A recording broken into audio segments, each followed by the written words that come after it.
I quit drinking a little over 7 months ago. I was holding for applause. Nope, it's too late. I also quit smoking, and thanks.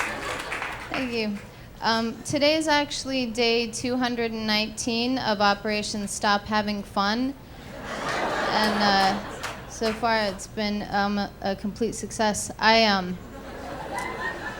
I hadn't realized how much time and energy I was spending on getting drunk and then recovering from the hangover. And now that I'm sober, I found that I have a lot of energy to do stuff I never did before, like crying and cussing at strangers. And I've been cussing a lot. The hardest part about being sober has been comedy, because I used to always have a couple beers before going up on stage, and now I don't do that anymore. And so sometimes when I'm up here, it feels kind of unnatural. Like, to me, doing comedy without drinking is a lot like stripping without having been molested. It's like, how did I get up here? What? Are you really offended? Okay.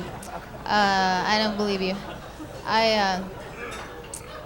One time, before I quit drinking, one time I got drunk with a friend of mine. We got really super drunk and we were walking home late at night. And we turned down this quiet street and saw a pack of wild boys up ahead.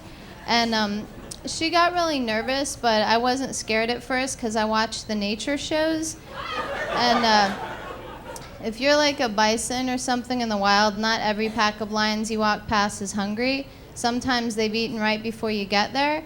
So I thought maybe if we play it cool, they won't bug us. But as we approached, they did spread out into attack formation. And one of them came up to each of us, and the guy that came up to me goes, "Hey, you looking for a good time?" And I said, "No, sir, you know what kind of time I'm looking for is the kind that involves an undercover cop." Because in my drunken logic, I thought that would convey that I was a cop, but it clearly doesn't mean that at all. And then he got really weird, and he goes, "Wait, you want me to act like a cop?" And I was like, No, I'm a cop. And I just started saying I was a cop over and over again. He goes, "No, you're not." And he walked away. And then it occurred to me that maybe I could open a school of self-defense for women where I just teach them to irritate and confuse their attacker. Because it works. That's a long joke. Excuse me. I don't know if you were keeping track. I broke up with my boyfriend a while ago, and I think that relationships are good for you, even if the person you're dating turns out to be the devil, because you still learn something about yourself. And I think the most important thing that I learned from that relationship is that I'm dynamite in the sack. And I'm not trying to brag. I know that's kind of a weird thing to say to strangers, but I'm just excited because it wasn't always true. Before my ex-boyfriend, my signature move in bed was what I like to refer to as the mannequin. And it never really caught on.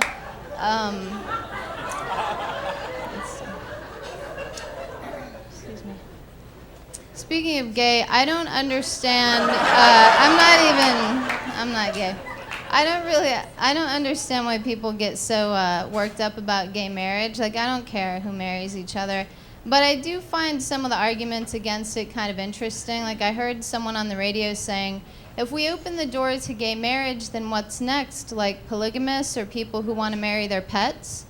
And I just thought that was a shocking argument against gay marriage because, first of all, my dog is a guy, so if we get married, there's nothing gay about that.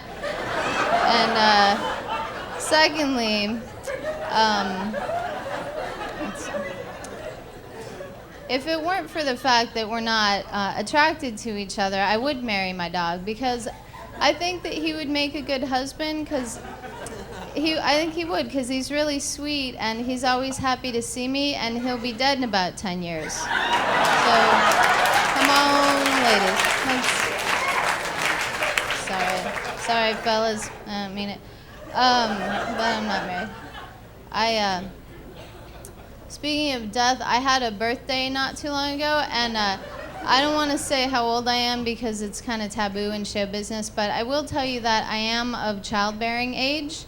and but I haven't gotten baby fever yet, and it's not because I don't like kids and babies, because I actually think they're wonderful, but I think there's a big difference between loving babies and wanting to be a parent.